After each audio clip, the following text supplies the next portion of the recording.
ಪ್ರಿಯ ಸ್ನೇಹಿತರೆ, ನಿಮಗೆಲ್ಲ ರವಿ ಬೆಳಗೆರೆಯ ನಮಸ್ತೆ. ಪರಮಗುರು ಖುಷ್ವಂತ್ ಸಿಂಗ್, ತೆಲುಗು ಲೇಖಕ ಗುಡಿಪಾಟು ವೆಂಕಟಚಲಂ, ಕನ್ನಡದ ಲೇಖಕರಾದ ಸತ್ಯಕಾಮ, ಪತ್ರಕರ್ತರಾದ ಕೆ ಶ್ಯಾಮರಾವ್, ಇವರೆಲ್ಲರಿಂದ ಪ್ರಭಾವಿತನಾಗಿರೋನು ನಾನು. ಅವ್ರು ಅಂತ ಇರಲಿಲ್ಲ, ಎತ್ತಿ ಡಸ್ಟ್ಬಿನ್ಗೆ ಬಿಸಾಕ್ಬಿಟ್ಟು ಇನ್ನೊಂದು ಬರ್ಕೊಂಡು ಬಾ ಹೋಗು ಅಂತ ಬೈದು ಕಳಿಸ್ತಾ ಇದ್ರಂತೆ. ಅಪ್ಪಂಗೂ ಸುಮಾರು ಸತಿ ಆ ಥರ ಮಾಡಿದ್ದಾರೆ. ಇಷ್ಟ ಆಗಿಲ್ಲ ನನಗೆ, ಇದು ಇಷ್ಟ ಆಗಿಲ್ಲ ಅಂತ. ಆಮೇಲೆ ಬೈಯೋದು ಅಂತಂದರೆ ಅದು ಅತಿರೇಕದ ಬೈಗಳ, ತುಂಬ ಸ್ಟ್ರಿಕ್ಟು. ಒಂಥರ ಮನುಷ್ಯಂಗೆ ಯಪ್ಪ ಇಲ್ಲಿ ಯಾಕಾದರೂ ಇದನ್ನು ಕೆಲಸ ಮಾಡ್ತಾಯಿದ್ದೀನಿ ನಾನು ಅನ್ನೋ ಥರ ಬೈಯೋರಂತೆ. ಆಮೇಲೆ ತೆಗೆದು ಹಾಕಿಬಿಡ್ತಿದ್ರಲ್ಲ, ತೆಗೆದು ಹಾಕಿದ್ಮೇಲೆ ಅಜ್ಜಂಗೆ ಆಗ್ತಿರ್ಲಿಲ್ಲ ಅಪ್ಪನ ಬಿಟ್ಟು. ಅವ್ರಿಗೆ ಅಪ್ಪನ ಕೆಲಸ ತುಂಬ ಇಷ್ಟ ಆಗ್ತಿತ್ತು. ಆಮೇಲೆ ಅಪ್ಪ ಅವರು ಏನು ಟ್ರಿಕ್ನ ಯೂಸ್ ಮಾಡ್ತಾರೆ ಅನ್ನೋದನ್ನು ತುಂಬ ಚೆನ್ನಾಗಿ ಕಲ್ತ್ಕೊಂಡ್ಬಿಟ್ರು. ಅದೇ ಟ್ರಿಕ್ನ ಅವ್ರು ಯೂಸ್ ಮಾಡೋಕ್ಕೆ ಸ್ಟಾರ್ಟ್ ಮಾಡಿದರು. ಬೆಳಗ್ಗೆ ಎಲ್ಲ ರವಿ ನಾವು ಬರಿಬೇಕಾದ್ರೆ ಟೈಮಲ್ಲಿ ರವಿ ಏನು ಮಾಡ್ತಿದ್ದ, ಬಂದು ಹರಟೆ ಹಚ್ಬಿಡ್ತಿದ್ದ. ನಮ್ಗೆ ಲೇಟ್ ಆಗಿಬಿಡ್ತಿತ್ತು ಕೆಲಸಕ್ಕೆ. ರಾತ್ರಿ ಅದು ಯಾವಾಗ ರಾಕ್ಷಸನ ಥರ ಕೂತ್ಕೊಂಡು ಕೆಲಸ ಮಾಡಿ ಬರ್ದು ಕೊಟ್ಬಿಟ್ರು ಅಂತಂದರೆ ಪ್ರಿಂಟಿಗೆ ಹೋಗಕ್ಕೆ ರೆಡಿ ಆಗಿಬಿಡ್ತಿತ್ತು. ನಾವು ಅವಾಗ ಗಡಿಬಿಡಿನಲ್ಲಿ ಬರಿಬೇಕಾಗ್ತಿತ್ತು. ಬೆಳಗ್ಗೆ ಎಲ್ಲ ನಮ್ಮ ಟೈಮ್ ವೇಸ್ಟ್ ಮಾಡಿಬಿಟ್ಟು ರಾತ್ರಿ ಅವ್ರಿಗೆ ಬರವಣಿಗೆ ಅಂದರೆ ಸರಾಗ ಪೋಣಿಸ್ಕೊಂಡು ಹೋಗ್ತಾ ಇರ್ತಾರೆ ಅವರು. ಎಲ್ಲೂ ಬ್ರೇಕ್ ಅನ್ನೋದು, ಮೈಂಡ್ ಬ್ಲಾಕ್ ಆಗೋದು ಅವೆಲ್ಲ ಏನೂ ನಾನು ನೋಡೇ ಇಲ್ಲ. ಶ್ಯಾಮರಾಯರು ಮತ್ತು ರವಿ ಬೆಳಗೆರೆ ಸರ್ದು ಅವ್ರ ಬಗ್ಗೆ ಸಂಬಂಧದ ಬಗ್ಗೆ ಮುಂದೆ ಮಾತಾಡೋಣ. ಈಗ ನೀವು 4ನೇ ಕ್ಲಾಸ್ ಇದ್ದಾಗ ಸಂಯುಕ್ತ ಕರ್ನಾಟಕ ಬಿಟ್ಟರು ಅಂತ ಹೇಳಿದ್ರಿ. ನಿಮ್ಗೆ ಗೊತ್ತಾ ರವಿ ಬೆಳಗೆರೆ ಸರ್ ಎಷ್ಟು ಸರಿ ಸಂಯುಕ್ತ ಕರ್ನಾಟಕ ಬಿಟ್ಟರು ಅಂತ? ಬಹುಶಃ ಒಂದು 3-4 ಸತಿ ಬಿಟ್ಟಿದ್ದಾರೆ ಅಂತ ನನಗನ್ಸುತ್ತೆ. ಇಲ್ಲ ಮೇಡಮ್, ಅಜ್ಜ ಅವರಲ್ಲಿ ಅವರು ಅಪ್ಪನ ಕಂಡ್ಕೊಳ್ಳೋಕ್ಕೆ ನಾನು ನಿನ್ನ ವಯಸ್ಸಲ್ಲಿದ್ದಾಗ ಹೀಗೆ ಈ ಥರನೇ ರೆಬೆಲ್ಲಾಗಿ ಬಿಹೇವ್ ಮಾಡ್ತಿದ್ದೆ, ನಾನು ಇದೇ ಥರ ಇದ್ದೆ ಅಂತ. ಬಾಸ್ ಥರ ನಾನು ಯಾರನ್ನೂ ನೋಡ್ತಾ ಇರಲಿಲ್ಲ, ಸ್ಟಾಫಾಗೇ ಇದ್ದೆ ನಾನು. ಅಪ್ಪ ನನಗೆ ಬಾಸ್ ಆಗಿದ್ದರು. ಹೊರಗಡೆ ಅಪ್ಪನ ಚೇಂಬರ್ನ ಒಳಗಡೆ ಅಪ್ಪ, ಬಟ್ ಹೊರಗಡೆ ಬಂದರೆ ಬಾಸು. ಸೊ ಹಾಗಾಗಿ ನನಗೆ ಇದು ಹಾಗಾಗಿ ಪಾಪಿಗಳ ಲೋಕದಲ್ಲಿ ಸ್ಟಾರ್ಟ್ ಆಗುತ್ತೆ. ಪಾಪಿಗಳ ಲೋಕದಲ್ಲಿ ಸ್ಟಾರ್ಟ್ ಆದಾಗ ಎಲ್ಲ ಮ್ಯಾಗಝಿನ್ನು ಮೀರಿಸಿ ಟಾಪ್ 1 ಕರ್ಮವೀರ ಟಾಪ್ 1 ಆಗುತ್ತೆ. ಕಾಯೋರು ಕರ್ಮವೀರಕ್ಕೆ. ಈ ಒಂದು ಪಾಪಿಗಳ ಲೋಕದಲ್ಲಿ ಓದೋಕ್ಕೋಸ್ಕರ ಜನ ಅದನ್ನು ಕಾಯೋರು.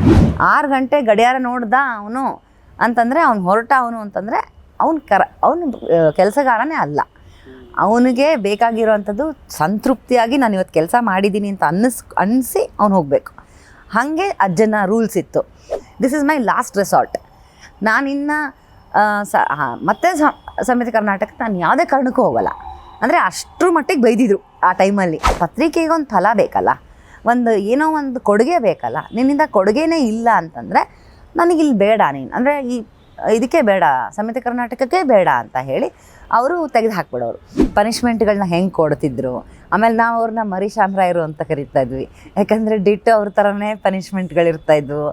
ಕೊನೆಯದಾಗಿ ಯಾರ್ದೋ ಅಡಿನಲ್ಲಿ ಕೆಲಸ ಮಾಡಿದ್ದು ಅಂದರೆ ಸಮಿತಿ ಕರ್ನಾಟಕ ಮತ್ತು ಶ್ಯಾಮರಾಯರು ಅವ್ರ ಅಡಿಲ್ಲ, ಅಜ್ಜನ ಅಡಿಯಲ್ಲೇ ಮಾಡಿದ್ದು. ಅವ್ರನ್ನೆಲ್ಲ ತೆಗೆದು ಹಾಕ್ತಾರೆ. ತೆಗೆದು ಹಾಕೋದು ಇಲ್ಲ ಟ್ರಾನ್ಸ್ಫರ್ ಮಾಡೋದು? ಟ್ರಾನ್ಸ್ಫರ್ ಮಾಡಲ್ಲ, ತೆಗೆದೇ ಹಾಕ್ಬಿಡ್ತಾರೆ. ಬೈಸ್ಕೊಂಡಿದ್ದಾರೆ, ಇನಿಷಿಯಲಿ ತುಂಬ ಬೈಸ್ಕೊಂಡಿದ್ದಾರೆ. ಡಸ್ಟ್ಬಿನ್ಗೆ ಹೋಗಿದೆ ಅವ್ರು ಬರೆದಿರೋದು. ನಮಸ್ಕಾರ ಸಂಯುಕ್ತ ಕರ್ನಾಟಕ ವೀಕ್ಷಕರಿಗೆ ಸ್ವಾಗತ. ನಾನು ಕೃಷ್ಣ. ಎಂದಿನಂತೆ ಇವತ್ತು ನಾನು ಕೂಡ ವಿಶೇಷ ಅತಿಥಿಯೊಂದಿಗೆ ನಿಮ್ಮ ಮುಂದೆ ಬಂದಿದ್ದೀನಿ. ವಿಶೇಷ ಅತಿಥಿಯನ್ನು ಪರಿಚಯ ಮಾಡೋದಕ್ಕಿಂತ ಮುಂಚೆ ನಾನೀಗ ಇರೋ ಜಾಗ ಅದಕ್ಕಿಂತ ಬಹಳ ಮುಖ್ಯವಾದದ್ದು. ಯಾಕೆಂದರೆ ಇವತ್ತು ನಾನಿರೋದು ಬೆಂಗಳೂರಿನ ಆಫೀಸ್ ಕಚೇರಿಯಲ್ಲಿದ್ದೀನಿ. ಈ ಬೆಂಗಳೂರು ಅಂದರೆ ನೆನಪಾಗೋದು ರವಿ ಬೆಳಗೆರೆ ಸರ್. ರವಿ ಬೆಳಗೆರೆ ಸರರ ಮುದ್ದಿನ ಮಗಳು ಭಾವನಾ ಬೆಳಗೆರೆ ಅವ್ರನ್ನ ನಾನಿವತ್ತು ಇಂಟರ್ವ್ಯೂ ಮಾಡ್ತಾಯಿದ್ದೀನಿ. ಮೇಡಮ್, ಕಾರ್ಯಕ್ರಮಕ್ಕೆ ಸ್ವಾಗತ madam. Thank you so much. Thank you madam. ಕಳೆದ ವರ್ಷ ನಾನು ಹುಬ್ಬಳ್ಳಿಯ ಸಂಯುಕ್ತ ಕರ್ನಾಟಕ ಆಫೀಸ್ಗೆ ಹೋಗಿದ್ದೆ. ಅಲ್ಲಿ ರವಿ ಬೆಳಗೆರೆ ಸರ್ ಕೆಲಸ ಮಾಡಿದಂಥ ಕುರ್ಚಿ ಆಗಿರಲಿ, ಚೇರ್ ಆಗಿರಲಿ, ಅದೆಲ್ಲವನ್ನು ನೋಡಿದಾಗ ನಾನು ಅವತ್ತೇ ಡಿಸೈಡ್ ಮಾಡಿದೆ ಇದ್ರ ಬಗ್ಗೆ ಮಾತಾಡೋದಕ್ಕೆ ಭಾವನಾ ಬೆಳಗೆರೆ ಮೇಡಮ್ನವ್ರನ್ನೇ ಮಾತಾಡಿಸ್ಬೇಕು ಅಂತ. Yes. So Samyukta Karnataka digital ಜೊತೆ ಮಾತಾಡೋದಕ್ಕೆ ಒಪ್ಕೊಂಡಿದ್ದಕ್ಕೆ ಮತ್ತೊಮ್ಮೆ thank you and welcome madam. Thank you Krishna ಅವರೇ, thank you so very much. Madam, ಮೊದಲಿಗೆ ಹೇಗಿದ್ದೀರಾ? ಹೇಗೆ ನಡೀತಾ ಇದೆ ಲೈಫ್? ಆರಾಮಿದ್ದೀನಿ. ಅಪ್ಪನ ಎಲ್ಲ ಜವಾಬ್ದಾರಿಗಳನ್ನು ನಾನಿವಾಗ ಸಂಭಾಳಿಸ್ಕೊಂಡು ನಿಭಾಯಿಸ್ಕೊಂಡು ಹೋಗ್ತಾ ಇದ್ದೀನಿ. ಸೊ ಹಾಗಾಗಿ ಚೆನ್ನಾಗಿದೆ. ಒಂಥರ ಗೊತ್ತಿಲ್ಲದೇ ಇರೋಂಥದ್ದೇನಲ್ಲ, ಅಪ್ಪ ಹೇಳ್ಕೊಟ್ಟಿರೋದೇ ಎಲ್ಲವುದು ಹೌದು. ಆದರೆ ಆ ಸ್ಥಾನದಲ್ಲಿ ಕೂತ್ಕೊಂಡಿರೋದು ಒಂದು ಏನಂತೀರಿ, ಡಿಫ್ರೆಂಟ್ ಎಕ್ಸ್ಪೀರಿಯನ್ಸ್. ಯಾಕಂದರೆ ನಮ್ಮನ್ನು ಸಂಭಾಳಿಸ್ತಾ ಇದ್ದಂಥ ಅಪ್ಪ ಈಗ ನಾನು ಬೇರೆ ಎಲ್ಲ ವರದಿಗಾರರಾಗಿರ್ಬಹುದು, ನನ್ನ ಸ್ಟಾಫ್ ಆಗಿರಬಹುದು, ಅವ್ರನ್ನೆಲ್ಲ ನಾನು ಇವಾಗ ನಿಭಾಯಿಸ್ಕೊಂಡು ಹೋಗುವಂಥದ್ದನ್ನು ಆ ಜವಾಬ್ದಾರಿ ಈಸ್ ಅ ಡಿಫ್ರೆಂಟ್ ಎಕ್ಸ್ಪೀರಿಯನ್ಸ್. ಚೆನ್ನಾಗಿದೆ. ಅವಾಗೂ ಯಾರನ್ನೂ ಬಾಸ್ ಥರ ನಾನು ಯಾರನ್ನೂ ನೋಡ್ತಾ ಇರಲಿಲ್ಲ, ಸ್ಟಾಫಾಗೇ ಇದ್ದೆ ನಾನು. ಅಪ್ಪ ನನಗೆ ಬಾಸ್ ಆಗಿದ್ದರು. ಹೊರಗಡೆ ಅಪ್ಪನ ಚೇಂಬರ್ನ ಒಳಗಡೆ ಅಪ್ಪ, ಬಟ್ ಹೊರಗಡೆ ಬಂದರೆ ಬಾಸು. ಸೊ ಹಾಗಾಗಿ ನನಗೆ ಇದು ಏನಂತೀರಿ, ಅಪ್ಪ ಹೇಗೆ ನಮ್ಮನ್ನೆಲ್ಲ ನೋಡ್ಕೋತಿದ್ರು, ನಮ್ಮನ್ನೆಲ್ಲ ಹೇಗೆ ನಿಭಾಯಿಸ್ತಾಯಿದ್ರು, ನಮ್ಮ ತಪ್ಪುಗಳನ್ನು ಹೆಂಗೆ ತಿದ್ದುತ್ತಾ-ಇದ್ರು, ಪನಿಷ್ಮೆಂಟ್ಗಳನ್ನ ಹೆಂಗೆ ಕೊಡ್ತಿದ್ರು. ಆಮೇಲೆ ನಾವು ಅವ್ರನ್ನ ಮರಿ ಶಾಮರಾಯರು ಅಂತ ಕರಿತಾ ಇದ್ವಿ, ಯಾಕಂದರೆ ಡಿಟ್ಟು ಅವ್ರ ಥರನೇ ಪನಿಷ್ಮೆಂಟ್ಗಳಿರ್ತಾಯಿದ್ವು, ಆಮೇಲೆ ಅವ್ರ ಥರದ್ದೇ ಬಿಹೇವಿಯರ್ ಇರ್ತಾಯಿದ್ವು. ಸೊ ಹಾಗಾಗಿ ಅವ್ರನ್ನ ಮರಿ ಶಾಮರಾಯರು ಅಂತಾರೆ ಕರಿತಾ ಇದ್ವಿ ನಾವು. ಅವ್ರ ಕೆಳಗೆ ಅವ್ರು ಪಳಗಿದ್ದಾರೆ. ಅವ್ರ ಗರಡಿನಲ್ಲಿ, ಶಾಮರಾಯರ ಅಜ್ಜನ ಗರಡಿನಲ್ಲಿ ಅಪ್ಪ ಪಳಗಿದ್ದಾರೆ. ಸೊ ಅವ್ರನ್ನೇ ತುಂಬ ಇಮಿಟೇಟ್ ಮಾಡೋರು. ಸೊ ಹಾಗಾಗಿ ನಾವು ಹಂಗೆ ಕರಿತಾ ಇದ್ವಿ ಅವ್ರನ್ನ. ಈಗ ನಾನು ಆ ಕುರ್ಚೀಲಿ ಕೂತಿದ್ದೀನಿ, ಆ ಜವಾಬ್ದಾರಿ, ಆ ಹೊಣೆನ ನಾನು ತೊಗೊಂಡಿದ್ದೀನಿ, ನಿಭಾಯಿಸ್ಕೊಂಡು ಹೋಗ್ತಾಯಿದ್ದೀನಿ. ಚೆನ್ನಾಗಿ ಆಗ್ತಾಯಿದೆ. ಡಿಜಿಟಲ್ ಎರಾ ಬಂದಿದೆ, ಬಟ್ ಓದುಗರಿನ್ನ ಇದ್ದಾರೆ ಅನ್ನೋದಕ್ಕೆ ಸಾಕ್ಷಿ. ಹಾಯ್ ಬೆಂಗಳೂರು ಪ್ರತಿ ವಾರ ಪ್ರಿಂಟ್ ಆಗುತ್ತೆ, ಅದನ್ನು ಕೊಳ್ತಾರೆ, ಅದನ್ನು ತಗೊಂಡು ಅದನ್ನು ಮೆಚ್ಕೊಂಡು ಫೀಡ್ಬ್ಯಾಕ್ ಕಳಿಸ್ತಾರೆ. ಮತ್ತು ನಾವು ಏನಾದರೂ ಒಂದು ಪತ್ರ ಬರೆದು ಕಳಿಸಿ ಅಂತ ಹೇಳಿದ್ರೆ ಬರೆದು ಕಳಿಸ್ತಾರೆ. ನಮ್ಮದೇ ಒಂದು ಕೇಳಿ ಬಳಗ ಅಂತಿದೆ. ಹಳೇದು ಯಾವ ಓದುಗ ದೊರೆ ಇದ್ದಾರೆ ಅವರೆಲ್ಲರೂ ಈಗಲೂ ಪತ್ರಿಕೆಯನ್ನು ಕೊಂಡ್ಕೋತಾರೆ, ಓದ್ತಾರೆ, ಖುಷಿ ಪಡ್ತಾರೆ.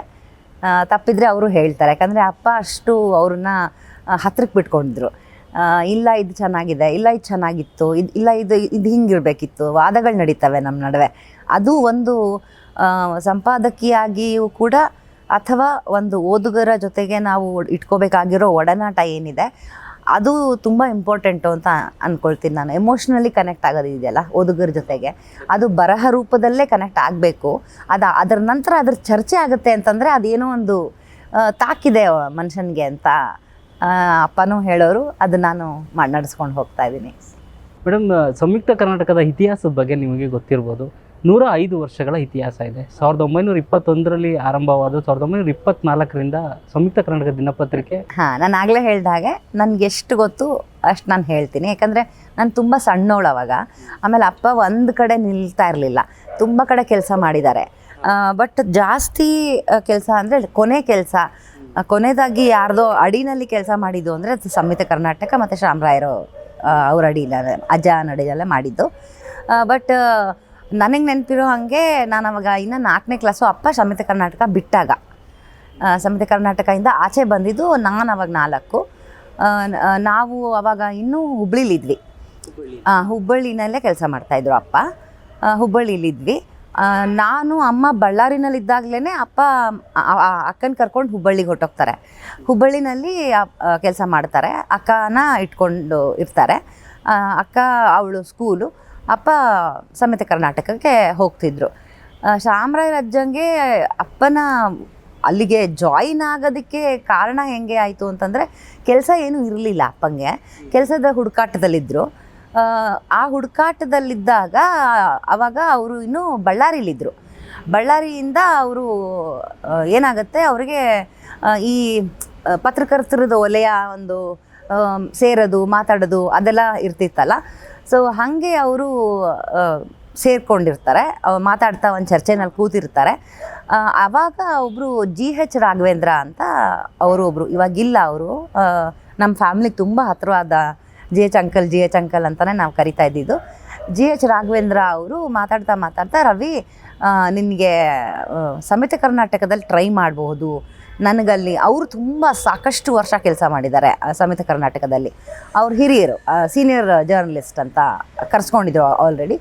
ಸೊ ನಾನು ಟ್ರೈ ಮಾಡ್ತೀನಿ, ಬೇಕಾದ್ರೆ ನಿನಗೆ ಟ್ಯಾಲೆಂಟ್ ಇದೆ, ನಿನಗೆ ಬರೆಯೋ ಇದಿದೆ, ಸೊ ಹಾಗಾಗಿ ನಾನು ಟ್ರೈ ಮಾಡ್ತೀನಿ ಅಂತ ಅವರು ಹೇಳಿದರು. ಅಲ್ಲಿ ಹೋದಾಗ ಫಸ್ಟು ಶಾಮರಾಯರ ಅಜ್ಜ ಇರಲಿಲ್ಲ. ಶಾಮರಾಯರ ಅಜ್ಜ ಇದ್ದಿದ್ದು ಅಂದರೆ ಅಪ್ಪ ಹೋದಾಗ ಇದ್ದರು, ಶಾಮರಾಯರ ಅಜ್ಜನೇ ಇದ್ದಿದ್ದು. ಬಟ್ ಇಮಿಡಿಯೇಟ್ ಶಾಮರಾಯರ ಅಜ್ಜನ ಜೊತೆ ಕೆಲಸ ಮಾಡಿಲ್ವಂತೆ ಅಪ್ಪ. ಉಪಾಧ್ಯಾಯ ಅಂತ ಒಬ್ಬರಿದ್ರಂತೆ, ಉಪಾಧ್ಯಾಯರಡಿ ಅಪ್ಪ ಪಳಗಿದ್ದು ಸ್ವಲ್ಪ. GH ರಾಘವೇಂದ್ರ ಅವ್ರ ಮೂಲಕ ಸಂಯುಕ್ತ ಕರ್ನಾಟಕ. ಆವಾಗ ಏನಾಗುತ್ತೆ, ಉಪಾಧ್ಯಾಯರು ಇದ್ದರು, ಬಟ್ ಟ್ರಸ್ಟಿಯಾಗಿ ಶಾಮರಾಯರ ಅಜ್ಜ ಇದ್ದಿದ್ದು. ಬಟ್ ಅದನ್ನು ಇನ್ನೂ ಒಬ್ಬರು ತುಂಬ ಹಿರಿಯರೊಬ್ಬರು ಸಂಯುಕ್ತ ಕರ್ನಾಟಕದ ಇದಾಗಿದ್ದರು, ಸಂಪಾದಕರಾಗಿದ್ದರು. ಹೌದು. ಅವರು ಇವರೆಲ್ಲ ಟ್ರಸ್ಟಿಗಳು, ಉಪಾಧ್ಯಾಯರಾಗಿರ್ಬೋದು, ಚಾಮರಾಜ ಆಗಿರ್ಬೋದು, ಅವರೆಲ್ಲ ಟ್ರಸ್ಟಿಗಳಾಗಿದ್ದರು. ಅಲ್ಲಿಂದ ಉಪಾಧ್ಯಾಯರು ಸಂಪಾದಕಿಯಾಗಿ ಬರ್ತಾರೆ, ಸಂಪಾದಕ ಸ್ಥಾನಕ್ಕೆ ಬರ್ತಾರೆ. ಆವಾಗ ಅಪ್ಪ ಒಳಗೆ ಹೋಗ್ತಾರೆ, ಅವರು ಅಡಿ ಕೆಲಸ ಮಾಡ್ತಾರೆ. ಅವರು ಕೆಲಸ ಮಾಡ್ತಾ ಇರಬೇಕಾದ್ರೇ ಉಪಾಧ್ಯಾಯರ ಜಾಗನ ಆಸ್ ಎ ಟ್ರಸ್ಟಿ ಇದ್ದವರು ಚಾಮರಾಜರು ಸಂಪಾದಕರಾಗ್ತಾರೆ. ಅಲ್ಲಿ ಒಂದು 6 ತಿಂಗಳು ಅಂದ್ಕೊಳ್ತೀನಿ ಉಪಾಧ್ಯಾಯರ ಜೊತೆ ಅವ್ರ ಅಡಿಗೆ ಇವ್ರು ಕೆಲಸ ಮಾಡ್ತಾರೆ. ಅದಾದಮೇಲೆ ಅಜ್ಜ ಬರ್ತಾರೆ. ಚಾಮರಾಜ ಬಂದು ಯಾವಾಗ ಸಂಪೂರ್ಣ ಅವರ ಆಡಳಿತಕ್ಕೆ ಇವ್ರು ತಗೊಂಡಾಗ ಅವ್ರು ಏನು ಮಾಡ್ತಾರೆ, ಹಳಬ್ರನ್ನ ಸ್ವಲ್ಪ ಟ್ರಿಕ್ಕಿಯಾಗಿ ಅಜ್ಜ ಯಾವಾಗಲೂ ಚಾಮರಾಜ ಯಾವಾಗ್ಲೂ ಒಂದು ಸಂಪಾದಕ ಯೋಚನೆ ಮಾಡಬೇಕಾಗಿರೋ ಹಾಗೆ ಯೋಚನೆ ಮಾಡ್ತಾಯಿದ್ರು. ಆಮೇಲೆ ಆ ಸಂಪಾದಕ ಹೆಂಗೆ ಯೋಚನೆ ಮಾಡಬೇಕು ಅನ್ನೋದು ಕೂಡ ಅವರಿಂದನೇ ಕಲಿಬೇಕಾಗಿತ್ತು. ಇಟ್ಟು ಕನ್ಫ್ಯೂಸಿಂಗ್ ಆಗಿರ್ತಿತ್ತು. ಇವಾಗ ಈ ವಿಷಯಕ್ಕೆ ನಾವು ಬಯಸ್ಕೊಳ್ಳಲ್ಲ, ಈ ವಿಷಯಕ್ಕೆ ನಮ್ಗೆ ಏನೂ ಅನ್ನಲ್ಲ. ಅವರು ಈ ಆರ್ಟಿಕಲ್ಗೆ ಅವ್ರು ನಮಗೆ ಬೇಷ್ ಅಂತಾರೆ ಅಂದರೆ ತಪ್ಪು. ಅವ್ರು ಅಂತ ಇರಲಿಲ್ಲ, ಎತ್ತಿ ಡಸ್ಟ್ಬಿನ್ಗೆ ಬಿಸಾಕ್ಬಿಟ್ಟು ಇನ್ನೊಂದು ಬರ್ಕೊಂಡು ಬಾ ಹೋಗು ಅಂತ ಬೈದು ಕಳಿಸ್ತಾ ಇದ್ರಂತೆ. ಅಪ್ಪಂಗೂ ಸುಮಾರು ಸತಿ ಆ ಥರ ಮಾಡಿದ್ದಾರೆ. ಇಷ್ಟ ಆಗಿಲ್ಲ ನನಗೆ, ಇದು ಇಷ್ಟ ಆಗಿಲ್ಲ ಅಂತ. ಆಮೇಲೆ ಬೈಯೋದು ಅಂತಂದರೆ ಅದು ಅತಿರೇಕದ ಬೈಗಳ, ತುಂಬ ಸ್ಟ್ರಿಕ್ಟು. ಒಂಥರ ಮನುಷ್ಯಂಗೆ ಯಪ್ಪ ಇಲ್ಲಿ ಯಾಕಾದರೂ ಇದನ್ನು ಕೆಲಸ ಮಾಡ್ತಾಯಿದ್ದೀನಿ ನಾನು ಅನ್ನೋ ಥರ ಬೈಯೋರಂತೆ. ಬಟ್ ಅದೇ ಅಲ್ವಾ ಇದು ಕಲಿಸೋದು, ನಮ್ಮ ಕೆಲಸ ಕಲಿಸೋದೇ ಅದು. ಸೊ ಆಮೇಲೆ ಜೊತೆಗೆ ಹೊಗಳಿಕೆನೂ ಅಷ್ಟೇ ಅತಿರೇಕ. ಇಷ್ಟ ಆಗೋಯ್ತು ಏನಾದರೂ ಒಂದು ಅಂತಂದರೆ ಅವ್ರನ್ನ ತುಂಬ ಚೆನ್ನಾಗಿ ಇನ್ನೂ ಚೆನ್ನಾಗಿ ಆಗಲಿ ಅನ್ನೋ ಥರ ಹೊಗಳಿ ಅವ್ರಿಗೆ ಒಂದೊಳ್ಳೆ ಮಾತಾಡಿಸಿ ಎಲ್ಲ ಮಾಡೋರಂತೆ. ಅಪ್ಪಂಗೆ ಆ ಒಡನಾಟ ಎಲ್ಲೂ ಅವರು ಒಂದು ಕಡೆ ಠಿಕಾಣೆ ಯಾಕೆ ಹೂರ್ತಾ ಇರಲಿಲ್ಲ ಅಂತಂದರೆ, ಅವ್ರಿಗೆ ತಪ್ಪು ಮಾಡ್ತಾ ಇದ್ದಾರೆ ಅಂತ ಗೊತ್ತಾದಾಗ ಕೆಲಸ ಬಿಟ್ಟು ಬಂದ್ಬಿಟ್ಟಿರೋರು. ಎಷ್ಟೇ ಇರಲಿ, 2 ತಿಂಗಳಿಗೆ ಸಂಬಳ ಬರುತ್ತೆ, 2 ದಿನಕ್ಕೆ ಸಂಬಳ ಬರುತ್ತೆ ಅಂತ ಅಂದರೆ ಆ 2 ದಿನ ಕೂಡ ಅವರು ಕ್ಯಾರೆ ಅಂತ ಇರಲಿಲ್ಲ. ಮುಲಾಜೆ ಇಲ್ದಿರ ಕೆಲಸ ಬಿಟ್ಟು ಬಂದುಬಿಟ್ಟಿರೋರು. ಯಾವ ಬಾಸ್ ಕೆಲಸ ಅವ್ರಿಗೆ ಬೈದ್ಬಿಟ್ಟು ಬಂದುಬಿಡೋರು. ಇದು ತಪ್ಪು ಮಾಡ್ತಾ ಇದ್ದೀರಾ ನೀವು, ಇದು ಸರಿ ಇಲ್ಲ ಇದು ಅಂತ ಅವ್ರಿಗೆ ಬೈದ್ಬಿಡೋರು. ಬೈದಾದ್ಮೇಲೆ ಯಾರು ಸಂಬಳ ಕೊಡ್ತಾರೆ? ಸೊ ಅಮ್ಮನ ಸಂಬಳದಲ್ಲೇ ನಮ್ಮದು ಮನೆ ಎಲ್ಲ ನಡೀತಾ ಇತ್ತು. ಅಕ್ಕ ಇಲ್ಲಿದ್ಲು. ಅಮ್ಮ ಅಪ್ಪಂಗೆ ದುಡ್ಡು ಕಳಿಸ್ಕೊಡ್ತಾಯಿದ್ರು ಬಳ್ಳಾರಿಯಿಂದ. ನಾನು ಅಮ್ಮ ಬಳ್ಳಾರಿಲಿದ್ವಿ. ಬಳ್ಳಾರಿಯಿಂದ ಅಪ್ಪಂಗೆ ಹುಬ್ಳಿನಲ್ಲಿ ಕೆಲಸ ಸಿಕ್ಕಿದ್ದು, ಸಮಿತ ಕರ್ನಾಟಕ GH ಅಂಕಲ್ ಸೇರಿಸಿದ್ದು ಅಲ್ಲಿ. ಸೊ ಅಕ್ಕನ ಕರ್ಕೊಂಡು ಅಲ್ಲಿ ಹೋಗ್ತಾರೆ. ಸಾಕಕ್ಕೆ ಕಷ್ಟ ಆಗುತ್ತೆ, ಅಮ್ಮಂಗೆ ಒಬ್ರಿಗೆ ನಿಭಾಯಿಸೋಕ್ಕೆ ಕಷ್ಟ ಆಗುತ್ತೆ. ಆಮೇಲೆ ಅಕ್ಕ ಸ್ವಲ್ಪ ದೊಡ್ಡವಳಾಗಿದ್ಲು. ಸೊ ಹಾಗಾಗಿ ಅವಳು ಮತ್ತು ಸೀನಣ್ಣ ಅಂತ ಅಪ್ಪನ ಮ್ಯಾನ್ ಫ್ರೈಡೆ, ಯಾವಾಗಲೂ ರೈಟ್ ಹ್ಯಾಂಡು, ಈಗಲೂ ನಮ್ಮ ಶಾಲೆಯಲ್ಲಿ ಕೆಲಸ ಮಾಡ್ತಾರೆ. ಸೊ ಅವರು 3 ಜನ ಹುಬ್ಳಿಗೆ ಹೊರಟೋಗ್ತಾರೆ. ಅವ್ರು 3 ಜನ ಜರ್ನಿನಲ್ಲಿ ಚಾಮರಾಯರು ಇಲ್ಲಿ ಕೆಲಸಕ್ಕೆ ಅಪ್ಪಂಗೆ ಸೇರಿಸ್ಕೊಂಡಾಗ ಅಲ್ಲಿ ಅಪ್ಪ ಬೈಸ್ಕೊಂಡ್ರು. ಅಲ್ಲಿ ಯಾಕೆ ಇರ್ತಿದ್ರು ಅಂತಂದರೆ ಅಜ್ಜ ಕರೆಕ್ಟ್ ಇರ್ತಿದ್ರು, ಅವರು ಕರೆಕ್ಟಾಗಿರ್ತಿದ್ರು ಅನ್ನೋ ಒಂದೇ ಕಾರಣಕ್ಕೆ ಅಪ್ಪ ಅಲ್ಲಿ ಇರ್ತಿದ್ರು. ಬೈಸ್ಕೊಂಡು ಇರ್ತಿದ್ರು, ಯಾರ ಹತ್ರನೂ ಚಾಮರಾಯರು ಮತ್ತು ರವಿ ಬೆಳಗೆರೆ ಸರ್ದು ಅವ್ರ ಬಗ್ಗೆ ಸಂಬಂಧದ ಬಗ್ಗೆ ಮುಂದೆ ಮಾತಾಡೋಣ. ಈಗ ನೀವು 4ನೇ ಕ್ಲಾಸ್ ಇದ್ದಾಗ ಸಂಯುಕ್ತ ಕರ್ನಾಟಕ ಬಿಟ್ಟರು ಅಂತ ಹೇಳಿದ್ರಿ. ನಿಮ್ಗೆ ಗೊತ್ತಾ ರವಿ ಬೆಳಗೆರೆ ಸರ್ ಎಷ್ಟು ಸರಿ ಸಂಯುಕ್ತ ಕರ್ನಾಟಕ ಬಿಟ್ಟರು ಅಂತ? ಬಹುಶಃ ಒಂದು 3-4 ಸತಿ ಬಿಟ್ಟಿದ್ದಾರೆ ಅಂತ ನನ್ಗನ್ಸುತ್ತೆ. ಇಲ್ಲ ಮೇಡಮ್, 8 ಸರಿ ಬಿಟ್ಟಿದ್ದಾರೆ. 8 ಸರಿ ಬಿಟ್ಟಿದ್ದಾರೆ ನೋಡಿ, ನನಗಿದ್ದು ಗೊತ್ತೇ ಇಲ್ಲ. ಸಂಯುಕ್ತ ಕರ್ನಾಟಕನ 8 ಸರಿ ಬಿಟ್ಟಿದ್ದಾರೆ, ಮತ್ತೆ 8 ಸರಿ ಸೇರ್ಕೊಂಡಿದ್ದಾರೆ. ಹೌದು. ಅದೇ ಇದು ಅವರಿಬ್ಬರ ನಡುವೆ ಒಡನಾಟದ ಕಾರಣಕ್ಕೋಸ್ಕರನೇ ಜಗಳ ಆಗ್ತಿತ್ತು ಅವರಿಬ್ಬರ ನಡುವೆ. ಒಂಥರ ಗುರು ಶಿಷ್ಯ ಥರ ಹತ್ರ ಬಲ್ಲವ್ರು ಹೇಳ್ತಾರೆ ಅಂತ, ಚಾಮರಾಯರು ಅಜ್ಜ ಹೇಳ್ತಾರೆ ಅಂತ, ಹೋಗಿ ಅವ್ನು ಎಳ್ಕೊಂಬ ಅಂತ. ಹೌದು, ಎಳ್ಕೊಂಬಂದು ಮತ್ತೆ ವಾಪಸ್ ಕೆಲ್ಸಕ್ಕೆ ಓದಿದೆ. ಆಮೇಲೆ ತೆಗ್ದು ಹಾಕಿಬಿಡ್ತಿದ್ರಲ್ಲ, ತೆಗ್ದು ಹಾಕಿದ್ಮೇಲೆ ಅಜ್ಜಂಗೆ ಆಗ್ತಿರ್ಲಿಲ್ಲ ಅಪ್ಪನ ಬಿಟ್ಟು. ಅವ್ರಿಗೆ ಅಪ್ಪನ ಕೆಲಸ ತುಂಬ ಇಷ್ಟ ಆಗ್ತಿತ್ತು. ಆಮೇಲೆ ಅಪ್ಪ ಅವರು ಏನು ಟ್ರಿಕ್ನ ಯೂಸ್ ಮಾಡ್ತಾರೆ ಅನ್ನೋದನ್ನು ತುಂಬ ಚೆನ್ನಾಗಿ ಕಲ್ತ್ಕೊಂಡ್ಬಿಟ್ರು. ಅದೇ ಟ್ರಿಕ್ನ ಅವ್ರು ಯೂಸ್ ಮಾಡೋಕ್ಕೆ ಸ್ಟಾರ್ಟ್ ಮಾಡಿದರು. ಇವಾಗ ಒಂದು ಕಾಂಟ್ಯಾಕ್ಟ್ ಬಿಲ್ಡ್ ಆಗಬೇಕು, ಒಂದು ಸುದ್ದಿನ ನಾವು ತೆಗಿಬೇಕು ಅಂತಂದರೆ ಅದಕ್ಕೆ ಏನೇನು ನಾವು ಹೋಮ್ವರ್ಕ್ ಮಾಡ್ಕೋಬೇಕು, ಏನೇನು ನಾವು ಅದಕ್ಕೆ ಹೆಂಗೆ ರೆಡಿ ಆಗಬೇಕು, ಮತ್ತು ಅಲ್ಲಿ ಆಗಲ್ಲ ಅನ್ನೋ ಒಂದು ಏನಿದೆ ಆ ಬ್ಯಾರಿಕೇಡ್ನ ಹೆಂಗೆ ಮುರಿಬೇಕು, ಹಾಗೇ ಆಗುತ್ತೆ, ನಾನು ಮಾಡ್ತೀನಿ ಅನ್ನೋದು ಅಜ್ಜನಿಂದ ಅಪ್ಪ ಕಲ್ತಿದ್ರು. ಸೊ ಹಾಗಾಗಿ ಅಜ್ಜಂಗೆ ಚೆನ್ನಾಗಿ ಗೊತ್ತಿತ್ತು, ಇವನು ಬಿಟ್ಟರೆ ಬೇರೆ ಕಡೆ ಹೋಗ್ತಾನೆ ಅಥವಾ ಏನು ನನ್ನ ಕೈಗೆ ಸಿಗಲ್ಲ ಇನ್ನು ಅನ್ನೋದು ಅಜ್ಜಂಗೆ ಗೊತ್ತಿತ್ತು. ನಾನು ಹೇಳ್ದಂಗೆ 3-4 ಸತಿ ಅಂತ ನಾನು ಅಂದ್ಕೊಂಡಿದ್ದೆ, 8 ಸತಿ ಅಂತ ನನಗೆ ಗೊತ್ತಿರಲಿಲ್ಲ. ಬಟ್ ಅದೇ ನಾನು ಹೇಳ್ದಂಗೆ ನಂಗೆ ಗೊತ್ತಿದ್ದು 3-4 ಸತಿನೂ ಅವರೇ ಕರೆದಿರೋದು ವಾಪಸ್ಸು. ಮತ್ತು ಕರೀತಾ ಇದ್ದಾರೆ ನಮ್ಮ ಬಾಸು, ನಾನು ಹೋಗಬೇಕು ಅಂತ ಹೇಳಿ ಅಪ್ಪ ಹೋಗೋರು ಕೆಲಸಕ್ಕೆ. ಸೆಂಟ್ರಲ್ಲಿ ನಾನು ರವಿ ಬೆಳಗೆರೆ ಸರ್ ಹೇಳಿದ್ದೊಂದು ಮಾತು ನಾನು ನೆನಪಿಸ್ತೀನಿ. ನನ್ನ ಗುರುಗಳು ಅಥವಾ ನನಗೆ ಪ್ರಭಾವಕ್ಕೆ ಒಳಗಾದವರು ಯಾರು ಅಂತಂದರೆ ಪರಮಗುರು ಖುಷ್ವಂತ್ ಸಿಂಗ್ ಅವರ ಹೆಸರು. ತೆಲುಗು ಲೇಖಕ ಗುಡಿಪಾಡಿ ವೆಂಕಟಚಲಂ ಅವರು, ಕನ್ನಡದ ಸತ್ಯಕಾಮ್ ಅಂದರೆ ಶ್ರೀ ಅನಂತ ಕೃಷ್ಣಾಚಾರ್ಯರು, ಪಾವಂ ಆಚಾರ್ಯರು ಮತ್ತು ಪತ್ರಕರ್ತರಾದ ಕೆ ಶಾಮರಾಯರ ಹೆಸರು.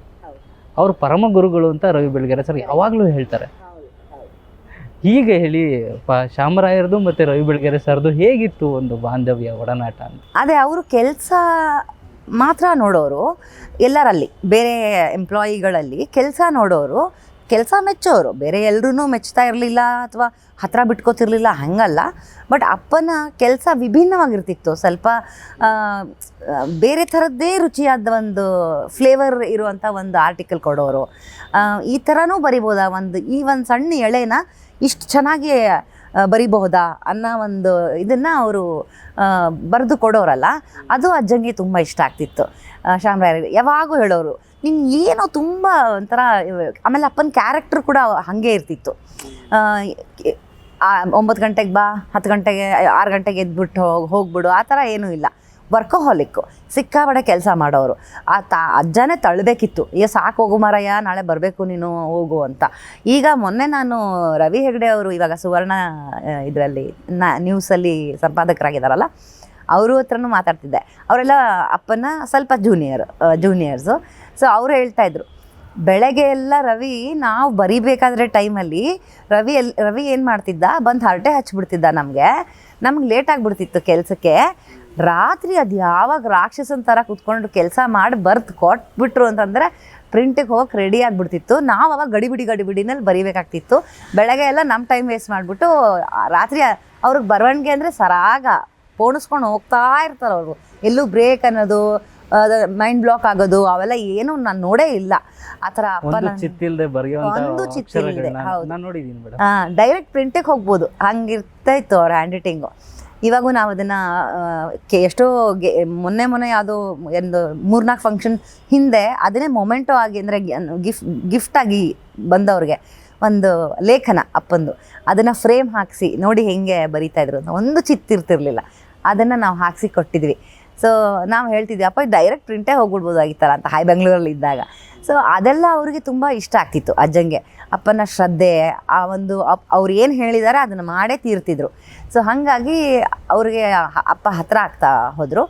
ಆಮೇಲೆ ಅಪ್ಪನ ಬಿಹೇವಿಯರ್ ಎಷ್ಟೋ ಕಡೆ ಅಜ್ಜ ಅವರಲ್ಲಿ ಅಪ್ಪನ ಕಂಡ್ಕೊಳ್ಳೋಕ್ಕೆ, ನಾನು ನಿನ್ನ ವಯಸ್ಸಲ್ಲಿದ್ದಾಗ ಹೀಗೆ ಈ ಥರನೇ ರೆಬೆಲ್ಲಾಗಿ ಬಿಹೇವ್ ಮಾಡ್ತಿದ್ದೆ, ನಾನು ಇದೇ ಥರ ಇದ್ದೆ ಅಂತ. ಆಮೇಲೆ ಅಪ್ಪ ಶಾಮರಾಯರ ಅಜ್ಜ ಯಾವಾಗ ಸಂಪಾದಕೀಯ ಕಂಪ್ಲೀಟ್ಲಿ ಅವ್ರ ಜವಾಬ್ದಾರಿ ಅಂತ ಬರುತ್ತೆ, ಅವ್ರು ಹೆಡ್ ಆಗ್ತಾರೆ, ಆವಾಗ ಹಳಬ್ರನ್ನೆಲ್ಲ ಒಂದಿಷ್ಟು ಜನನ ಟ್ರಿಕ್ಕಿ ಅನ್ನಲ್ಲ ಅದನ್ನು ಯೂಸ್ ಮಾಡ್ತಾರೆ. ಅವ್ರನ್ನೆಲ್ಲ ತೆಗೆದು ಹಾಕ್ತಾರೆ. ತೆಗೆದು ಇಲ್ಲ ಟ್ರಾನ್ಸ್ಫರ್ ಮಾಡಲ್ಲ, ತೆಗೆದೇ ಹಾಕ್ಬಿಡ್ತಾರೆ. ಅಂದರೆ ಇವಾಗ ನೀನು ಇದೆಯಾ, ಹೌದು, 5 ವರ್ಷದಿಂದ ಇದ್ರೂ ನಿನ್ನಿಂದ ಫಲ ಇಲ್ಲ, ಪತ್ರಿಕೆಗೊಂದು ಫಲ ಬೇಕಲ್ಲ, ಏನೋ ಒಂದು ಕೊಡುಗೆ ಬೇಕಲ್ಲ, ನಿನ್ನಿಂದ ಕೊಡುಗೆನೇ ಇಲ್ಲ ಅಂತಂದರೆ ನನಗಿಲ್ಲಿ ಬೇಡ, ನೀನು ಅಂದರೆ ಇದಕ್ಕೆ ಬೇಡ, ಸಮಿತಿ ಕರ್ನಾಟಕಕ್ಕೆ ಬೇಡ ಅಂತ ಹೇಳಿ ಅವರು ತೆಗೆದು ಹಾಕ್ಬಿಡೋರು. ಅವ್ರನ್ನ ತೆಗೆದು ಹಾಕ್ತಾ ಆವಾಗ ಅಪ್ಪನ ಎಂಟ್ರಿ ತೊಗೊಂಡಿದ್ದು. ಫ್ರೆಷರ್ಸ್ನ ತೊಗೊಳಕ್ಕೆ ಸ್ಟಾರ್ಟ್ ಮಾಡಿದ್ರಲ್ಲ, ಆವಾಗ GH ಅಂಕಲ್ ಇವ್ರನ್ನ ಎಂಟ್ರಿ ಕೊಡಿಸ್ತಾರೆ. ಸೊ ಅಲ್ಲಿಂದ ಇವರು ನಾ ಹೇಳ್ದಂಗೆ ಉಪಾಧ್ಯಾಯರು ಅವ್ರು ರೆಡಿ ಅದಾದಮೇಲೆ ಅಜ್ಜನ ಹತ್ರ ಹೋದಾಗ ಅವ್ರಿಗೆ ಅವಾಗ ಅನಿಸಿದ್ದು, ನಾನು ಈ ವಯಸ್ಸಲ್ಲಿದ್ದಾಗ ಹಿಂಗೆ ಇದ್ದೆ, ನಾನು ಹಿಂಗೆ ಈ ಥರನೇ ಬಿಹೇವ್ ಮಾಡ್ತಿದ್ದೆ. ತುಂಬ ಪ್ರೀತಿನೂ ಮಾಡೋರು, ತುಂಬ ಬೈಯೋರು ಕೂಡ. ತುಂಬ ಪ್ರೀತಿ ಸರ್ ಬೈಸ್ಕೊಂಡಿದ್ದು ಕೇವಲ ಶಾಮರಾಯರ ಅವರ ಅದಕ್ಕೆ ಹೇಳಿದ್ದು, ಅಜ್ಜ ಕರೆಕ್ಟಾಗಿದ್ರು ಅನ್ನೋದಕ್ಕೋಸ್ಕರ ಬೈಸ್ಕೊತಿದ್ರು. ಅಪ್ಪ ತಪ್ಪು ಮಾಡಿದವ್ರನ್ನ ಬೈದು ಬರ್ತಿದ್ರು, ಬಟ್ ಅಜ್ಜ ತಪ್ಪು ಮಾಡಿರಲಿಲ್ವಲ್ಲ, ಅವ್ರು ಹೇಳಿದ್ದು ಕರೆಕ್ಟು ಅಂತ ಅನ್ನಿಸ್ತಿತ್ತು ಅಪ್ಪಂಗೆ. ಹಾಗಾಗಿ ಬೈಸ್ಕೊಂಡು ಸುಮ್ಮನೆ ಬರೋರು. ಮತ್ತು ಅಷ್ಟೇ ಪ್ರೀತಿನೂ ಮಾಡೋರು, ಒಡನಾಟ ಅಷ್ಟೇ ಇರ್ತಿತ್ತು. ಮನೆಗೆಲ್ಲ ಕರ್ಕೊಂಡೆಲ್ಲ ಹೋಗಿದ್ರು ಅಪ್ಪನ, ಅದು ನನಗೆ ನೆನಪಿದೆ, ಅದು ಹೇಳಿದ ನೆನಪಿದೆ, ನಂಗೆ ಹೋಗಿ ಗೊತ್ತಿಲ್ಲ, ನನಗೆ ಕೇಳಿದ್ದೀನಿ. ಸೊ ಈ ಥರ ಕರ್ಕೊಂಡು ಹೋಗಿ ಮತ್ತು ಅವರ ಹೆಂಡತಿ ಶಾಮರಾಯರ ಅಜ್ಜನ ಹೆಂಡತಿ ಅಜ್ಜಿ ಅವರನ್ನು ಪರಿಚಯ ಮಾಡಿಕೊಟ್ಟು ಅವ್ರನ್ನೆಲ್ಲ ಅಂದರೆ ಅಪ್ಪನ ಅಷ್ಟು ಹತ್ತಿರ ಬಿಟ್ಕೊಂಡ್ರು ಅಂತ. ಯಾರನ್ನೂ ಬಿಟ್ಕೊಳ್ತಾ ಇದ್ದಂಥ ಶಾಮರಾಯರು ಒಂದು ಇದಿತ್ತಲ್ಲ, ಆ ಬಾಂಧವ್ಯ ಅವರಲ್ಲಿ ಬೆಳೆದ್ಬಿಡ್ತು. ಗುರು ಅಂದರೆ ಇವನು ನನ್ನ ಅಪ್ಪಟ ಶಿಷ್ಯ, ಆ ಥರದ್ದೊಂದು ಅವರಿಬ್ಬರ ನಡುವೆ ಒಡನಾಟ. ಆಮೇಲೆ ಅಪ್ಪಂಗೆ ಅವರು ಗುರು, ಅವರು ಏನು ಹೇಳ್ತಾರೆ ಅದು ಕರೆಕ್ಟ್ ಇರುತ್ತೆ ಅಂತ ಹೇಳಿ. ಆಮೇಲೆ ಅದಕ್ಕೊಂದು ಅವ್ರು ಹೇಳಿದರೆ ಅದಕ್ಕೊಂದು ಚೂರು ಎಕ್ಸ್ಟ್ರಾ ಒಂದು ಪಿಂಚ್ ಆಫ್ ಫ್ಲೇವರ್ ಇನ್ನೂ ಹಾಕ್ಬಿಡೋರು. ಹಾಕಿ ಕೊಟ್ಟಾಗ ಅಜ್ಜಂಗೆ ಇನ್ನೂ ಖುಷಿ ಆಗ್ಬಿಡೋದು. ಇದು ನಾನು ಹೇಳಿರಲಿಲ್ಲ, ಅದರದ್ದೇ ಒಬ್ಬ ಸಂಪಾದಕಕ್ಕೆ ಚೆನ್ನಾಗಿ ಕೆಲಸ ಮಾಡೋರು ಕಂಡ್ರೆ ಇಷ್ಟ ಆಗುತ್ತೆ. ಹೌದು ಹೌದು, ಯಾರಿಗೆ ಆದರೂ ಇಷ್ಟ. ಈಗ ನನಗೆ ಆದರೆ ಒಳ್ಳೆ ಬರಹಗಾರ, ಒಳ್ಳೆ ವರದಿ ಕೊಟ್ಟಿದ್ದಾನಪ್ಪ ಅಂತ ಒಂದು ವರದಿಗಾರನ ಮೇಲೆ ಖುಷಿ ಆಗುತ್ತಲ್ಲ. ಸೊ ಹಾಗೆ ಅಜ್ಜಂಗೆ ಅಪ್ಪಂದು ಯಾವುದೂ ಬೈಸ್ಕೊಂಡಿದ್ದಾರೆ. ಇನಿಷಿಯಲಿ ತುಂಬ ಬೈಸ್ಕೊಂಡಿದ್ದಾರೆ. ಡಸ್ಟ್ಬಿನ್ಗೆ ಹೋಗಿದೆ ಅವ್ರು ಬರ್ದಿರೋದು. Love and hate relationship. Yes, love and hate relationship. ಅದು ಯಾವಾಗೂ ಹಂಗೆ. ಆಮೇಲೆ ಅವ್ರು ಕೊನೆಗೆ ಕೆಲಸ ಬಿಟ್ಟಾಗಲೂ ಬೈಸ್ಕೊಂಡೇ ಕೆಲಸ ಬಿಟ್ಟಿದ್ದು. ಅಂದರೆ ಕೆಟ್ಟ ಕೊಳ್ಕ ಬೈಸ್ಕೊಂಡೇ ಕೆಲಸ ಬಿಟ್ಟಿದ್ದವರು. ಆದ್ರೂ ಅಜ್ಜ ನನಗೆ ನೆನಪಿದ್ದಂಗೆ ಬೆಂಗಳೂರು ಸ್ಟಾರ್ಟ್ ಮಾಡಿದರು ಅಪ್ಪ 5ನೇ ಕ್ಲಾಸಲ್ಲಿದ್ದಾಗ. ಇನ್ನು ನನಗೆ ಇನ್ನೇನು ಬೇರೆ ದಾರಿ ಇಲ್ಲ, this is my last resort. ನಾನಿನ್ನು ಮತ್ತೆ ಸಮೇತ ಕರ್ನಾಟಕಕ್ಕೆ ನಾನು ಯಾವುದೇ ಕಾರಣಕ್ಕೂ ಹೋಗಲ್ಲ. ಅಂದರೆ ಅಷ್ಟರ ಮಟ್ಟಿಗೆ ಬೈದಿದ್ರು ಆ ಟೈಮಲ್ಲಿ. ಅಥವಾ ಅದು ಲವ್ ಆ್ಯಂಡ್ ಹೇಟ್ ರಿಲೇಷನ್ಶಿಪ್ ಅಂತಿತ್ತಲ್ಲ. ಸೊ ಹಾಗೆ ಆಮೇಲೆ ಅಜ್ಜನೂ ಕರೆದಿರಲಿಲ್ಲ ಅವ್ರನ್ನ. ಕಾದರು ಅಪ್ಪ ಕರೀತಾರೆ ಅಂತ, ಬಟ್ ಕರೀಲಿಲ್ಲ ಅಪ್ಪ. ಅಯ್ಯೋ ಅಜ್ಜ ಕರೀಲಿಲ್ಲ. ಸರಿ, ಅಪ್ಪ ಏನು ಮಾಡ್ತಾರೆ, ಇನ್ನು ನನಗೆ ಬೇರೆ ದಾರಿ ಇಲ್ಲ, ನನ್ನ ಲಾಸ್ಟ್ ರೆಸಾರ್ಟ್ ಇದು, ನಾನು ಹೋಗಿ ಬೆಂಗಳೂರು ನನ್ನದೇ ಒಂದು ಪತ್ರಿಕೆ ಅಂತ ಸ್ಟಾರ್ಟ್ ಮಾಡ್ತೀನಿ ಅಂತ ಹೇಳಿ ಮೊದಲ ಫ್ರೀಲ್ಯಾನ್ಸ್ ಮಾಡೋರು. ಆವಾಗ ಲಂಕೇಶಲ್ಲೂ ಕೆಲಸ ಮಾಡಿದರು, ಲಂಕೇಶ್ ಪತ್ರಿಕೆನಲ್ಲೂ ಕೆಲಸ ಮಾಡಿದರು. ಅಲ್ಲಿ ಆಮೇಲೆ ಬೆಂಗಳೂರು ಸ್ಟಾರ್ಟ್ ಮಾಡೋದಕ್ಕಿಂತ ಮುಂಚೆ ಪನಿಷ್ಮೆಂಟ್ಗಳು ಇರ್ತಿತ್ತಲ್ಲ ಅಪ್ಪಂಗೆ, ಟ್ರಾನ್ಸ್ಫರ್ಸು. ಇವಾಗ ಅಪ್ಪ ನಮ್ಮನ್ನೆಲ್ಲ ಹುಬ್ಳಿಗೆ ಕರ್ಕೊಂಡು ಬರಬೇಕು. ಅಮ್ಮ ಗೌರ್ಮೆಂಟ್ ಟೀಚರು. ಸೊ ಅಲ್ಲಿ ಅರ್ಜಿ ಸಲ್ಲಿಸಬೇಕು, ಟ್ರಾನ್ಸ್ಫರ್ ಮಾಡಿಸ್ಕೊಳ್ಳೋಕ್ಕೆ ಏನಾದರೂ ಒಂದು ಇನ್ಫ್ಲೂಯೆನ್ಸ್ ಯೂಸ್ ಮಾಡಿ ಏನೋ ಒಂದು ಮಾಡಿ ಕೊನೆಗೆ ಒಂದು ಟ್ರಾನ್ಸ್ಫರ್ ಅಂತ ಆಗ್ತಾಯಿದೆ ಅನ್ನೋವಾಗ ಇವ್ರನ್ನ ಬೆಂಗಳೂರಿಗೆ ಹಾಕ್ಬಿಡೋದು. ಈಗ ಮನೆಯೆಲ್ಲ ಹುಬ್ಳಿ, ಅಪ್ಪ ಬೆಂಗಳೂರು. ಅಮ್ಮ ಮತ್ತು ಹುಬ್ಳಿನಲ್ಲಿ ಅದವ್ರ ಪನಿಷ್ಮೆಂಟು. ಆಮೇಲೆ ಅಜ್ಜಂಗೆ ಗೊತ್ತಾಗ್ತಿತ್ತು ಅಲ್ಲ, ಈಗ ಮನೆಯವರೆಲ್ಲ ಬರ್ತಾ ಇದ್ದಾರೆ, ಮನೆ ಅಂದರೆ ರವಿ ಜೊತೆ ಇವಾಗ ಸಂಸಾರ ಎಲ್ಲ ಹುಡುತ್ತೆ ಅಂತ ಗೊತ್ತಾಗತ್ತಲ್ಲ. ಎಲ್ಲ ಒಂದು ಚಿಕ್ಕ ತಪ್ಪು ಏನೋ ಒಂದು ಮಾಡಿದ್ರು, ಏನೋ ಒಂದು ಆಯಿತು ಅಂತಂದರೆ, ನಡಿ ನೀನು ಬೆಂಗಳೂರಿನ ನಾನು ಕೆಲಸ ಮಾಡೋ, ನೀವು ಹೇಳ್ದಂಗೆ ಇಲ್ಲ ಡಿಸ್ಮಿಸ್ ಮಾಡು ಇಲ್ಲ ಟ್ರಾನ್ಸ್ಫರ್ ಮಾಡು. ಸೊ ಇವ್ರನ್ನ ಡಿಸ್ಮಿಸ್ ಮಾಡ್ತಿದ್ರು, ಟ್ರಾನ್ಸ್ಫರ್ ಮಾಡಿದರು. ಬೆಂಗಳೂರಿಗೆ ಟ್ರಾನ್ಸ್ಫರು, ಮತ್ತು ಬೆಂಗಳೂರು. ನಾವೆಲ್ಲ ಹುಬ್ಳಿನಲ್ಲಿ ಒಂದಿಷ್ಟು ಇದ್ವಿ ಕೆಲಸ ಮಾಡಿಕೊಂಡು. ಸೊ ಈ ಥರ ಪನಿಷ್ಮೆಂಟ್ಗಳವರು ಕೊಡೋರು. ಅವ್ರಿಗೆ ಗೊತ್ತಾಗ್ತಿತ್ತು ಇವಾಗ. ಆಮೇಲೆ ಎಷ್ಟೋ ಜನ 6 ಗಂಟೆಗೆ ಎದ್ದೋಗ್ಬಿಡು ಅಂಥವ್ರನ್ನೇ ತೆಗೆದಿದ್ದು. ನಾ ಹೇಳಿದ್ದು ತೆಗಿಬೇಕು ಅಂತ ಹೇಳಿದಾಗ 6 ಗಂಟೆ ಗಡಿಯಾರ ನೋಡ್ದ ಅವನು ಅಂತಂದರೆ ಅವ್ನು ಹೊರಟ ಅಂತಂದರೆ ಅವನು ಕೆಲಸಗಾರನೇ ಅಲ್ಲ. ಅವನಿಗೆ ಬೇಕಾಗಿರೋವಂಥದ್ದು ಸಂತೃಪ್ತಿಯಾಗಿ ನಾನು ಇವತ್ತು ಕೆಲಸ ಮಾಡಿದ್ದೀನಿ ಅಂತ ಅನ್ನಿಸಿ ಅವ್ನು ಹೋಗಬೇಕು. ಹಾಗೆ ಅಜ್ಜನ ರೂಲ್ಸ್ ಇತ್ತು. ಇದನ್ನ ನಾಳೆ ಮಾಡೋಣ ಬಿಡು, ಇವ್ರು ಹೆಂಗೂ ಡೆಡ್ಲೈನ್ ಕೊಟ್ಟಿದ್ದಾರೆ ನಾಳೆಗೆ ಅಂತ ಹೇಳಿ ಎದ್ದು ಹೋಗೋಂಗಿಲ್ಲ, ಮುಗಿಸ್ಬೇಕು. ಅದೊಂದಿತ್ತು ಅಜ್ಜಂಗೆ. ಸೊ ಅಪ್ಪ ಅದನ್ನು ಯಾವತ್ತೂ, ಅವರಂತೂ ಕೆಲಸ ಮಾಡದೆ ಎಕ್ಸ್ಟ್ರಾ ಕೆಲಸ ಮಾಡಿ ಹೋಗೋರು ಅವರು. ಬಟ್ ಅಪ್ಪಂಗೆ ಪನಿಷ್ಮೆಂಟ್ ಕೊಡಬೇಕು ಅಂತಂದರೆ ಕಸ್ತೂರಿಗೆ ಹಾಕಿದರು. ಸ್ವಲ್ಪ ದಿನ ಕಸ್ತೂರಿಲಿ ಕೆಲಸ ಮಾಡಿದರು ಅಪ್ಪ. ಆಮೇಲೆ ಮತ್ತೆ ಸಮೇತ ಕರ್ನಾಟಕಕ್ಕೆ ವಾಪಸ್ ಕರ್ಕೊಂಡ್ರು. ಇಲ್ಲ ಇಲ್ಲಿ ಸ್ವಲ್ಪ ಬೇಳ ಆಗ್ತಾಯಿದೆ, ಬೇಡ ಬಾ ನೀನು ಅಂತ ಹೇಳಿ ಮತ್ತೆ ಕರ್ಕೊಂಡ್ರು ಅಜ್ಜ. ಅಪ್ಪ ಮತ್ತೆ ವಾಪಸ್ ಸಮೇತ ಕರ್ನಾಟಕಕ್ಕೆ ಬಂದರು. ಕರ್ಮವೀರಕ್ಕೆ ಅದು ಪನಿಷ್ಮೆಂಟು. ಕರ್ಮವೀರ ಯಾವಾಗ ಅವರು ಹೋಗ್ತಾರೆ ಅವಾಗ ಆ್ಯಸ್ ಎ ಎಡಿಟರೇ ಹೋಗೋದು. ಅವರು ಸಂಪಾದಕರಾಗೇ ಹೋಗ್ತಾರೆ. ಬಟ್ ಸಂಪಾದಕರ ಆಗಿ ಹೋಗಿದ್ದು ಪನಿಷ್ಮೆಂಟಿಗೆ ಹೋಗಿದ್ದು. ಆವಾಗ ಕರ್ಮವೀರ ಏನೂ ಇಲ್ಲ. ಕರ್ಮವೀರ ಅಂದರೆ ಒಂದು ಬಾಟಮಲ್ಲಿತ್ತು, ಬೇರೆದೆಲ್ಲ ತುಂಬ ಮೇಲ್ಗಡೆ ಇದ್ವು ಮ್ಯಾಗ್ಝಿನ್ಗಳು. ಬಟ್ ಕರ್ಮವೀರ ಓಕೆ ಆಗಿತ್ತು, ಸಪ್ಪೆ ಥರ ಇತ್ತದು. ಆ ಟೈಮಲ್ಲಿ ಅಪ್ಪನ ಅದಕ್ಕೆ ಅಲ್ಲಿಗೆ ಅಲ್ಲಿ ಏನೂ ಇಲ್ಲ ದುಡಿಯೋಕ್ಕೆ ಗೊತ್ತು ಅವ್ರಿಗೂ, ಅಜ್ಜಂಗೂ ಗೊತ್ತು ಅಲ್ಲಿ ಏನೂ ಇಲ್ಲ ಇವನು ಕೆಲಸ ಮಾಡೋಕ್ಕೆ ಅಂತ. ಆವಾಗ ಎತ್ಕೊತಾರೆ ಪಾಪಿಗಳ ಲೋಕದಲ್ಲಿ. ಆಗ ಸೃಷ್ಟಿಯಾಗೋದು ಪಾಪಿಗಳ. ಆಗ ಕರ್ಮವೀರದಲ್ಲಿ ಅವರು ಪಾಪಿಗಳ ಲೋಕದಲ್ಲಿ ಇಲ್ಲಿ ಇನ್ನೇನು ವಿಭಿನ್ನ ಮಾಡಿದ್ರೆ ಪತ್ರಿಕೆ ಮೇಲಕ್ಕೆ ಉತ್ತುಂಗಕ್ಕೆ ಬರುತ್ತೆ ಅನ್ನೋ ಥರ. ಸೊ ಹಾಗಾಗಿ ಪಾಪಿಗಳ ಲೋಕದಲ್ಲಿ ಸ್ಟಾರ್ಟ್ ಆಗುತ್ತೆ. ಪಾಪಿಗಳ ಲೋಕದಲ್ಲಿ ಸ್ಟಾರ್ಟ್ ಆದಾಗ ಎಲ್ಲ ಮ್ಯಾಗಝಿನ್ನು ಮೀರಿಸಿ ಟಾಪ್ 1 ಕರ್ಮವೀರ ಟಾಪ್ 1 ಆಗುತ್ತೆ. ಕಾಯೋರು ಕರ್ಮವೀರಕ್ಕೆ. ಈ ಒಂದು ಪಾಪಿಗಳ ಲೋಕದಲ್ಲಿ ಓದೋಕ್ಕೋಸ್ಕರ ಜನ ಅದನ್ನು ಕಾಯೋರು. ಅಜ್ಜಂಗೆ ಅದು ತುಂಬ ಖುಷಿ ಆಯಿತು. ಅಪ್ಪ ಯಾವಾಗೂ ನನಗೆ ರೀಸೆಂಟಾಗೂ ಹೇಳ್ಕೊಳ್ಳೋರು. ಆಫೀಸಲ್ಲೇ ಕೆಲವರು ಸಿಗ್ತಿರ್ಲಿಲ್ವಂತೆ. ಹೌದು, ಕರ್ಮವೀರ ಪ್ರಿಂಟ್. ಹೌದು, ಖಾಲಿ ಅಷ್ಟು ಬೇಗ ಹಂಗೆ ಹಂಚಿ ಖಾಲಿ ಆಗೋದದು. ಅಪ್ಪನೇ ಹೇಳೋರು ನನಗೆ, ನಾನು ಎಡಿಟರ್ ಆದಾಗ, ನಾನೊಂದು ಸಂಪಾದಕ ಆದಾಗ ನನಗಿಂತ ಎಷ್ಟೋ ವರ್ಷ ಹಳೇ ಇದು ಏನು ಮ್ಯಾಗ್ಝಿನ್ಗೆ ನಾನು ಆವಾಗ ಅಪ್ಪಂಗೆ ಬಹುಶಃ 33 ಅನಿಸುತ್ತೆ. 33 ವಯಸ್ಸಿನಲ್ಲಿ 60 ಮೇಲೆ ಹೋಗಿರೋವಂಥ ಏನದು ಮ್ಯಾಗ್ಝೀನಿಗೆ ನಾನು ಕೆಲಸ ಮಾಡ್ತಿದ್ದೆ. ನನಗಿಂತ 3 ಪಟ್ಟು ವಯಸ್ಸಾಗಿದೆ ಅದಕ್ಕೆ. ಅಷ್ಟು ಇದಕ್ಕೆ ನಾನು ಎಡಿಟ್ರಾಗಿ ಕೆಲಸ ಮಾಡ್ತಾಯಿದ್ದೆ ಅಂತ ಅವಾಗ ಹೇಳ್ಕೊಳ್ಳೋರು ಅವ್ರು ನನಗೆ. ನಂಗೆ ಅಂದರೆ ಅಪ್ಪನ ಬಾಲ್ಯ ಅಂದರೆ ಹೆಂಗಾಗ್ಬಿಡುತ್ತೆ ಅಂದರೆ ಎಲ್ಲ ಬೇಗ ಬೇಗ ಬೇಗ ಬೇಗ ಆಯಿತು. ಮದುವೆ ಮದುವೆ ಆಗಿರ್ಬೋದು. ಅಕ್ಕ ಹುಟ್ಟಿದಾಗ ಅಪ್ಪ ಹಿಂಗೆ 21.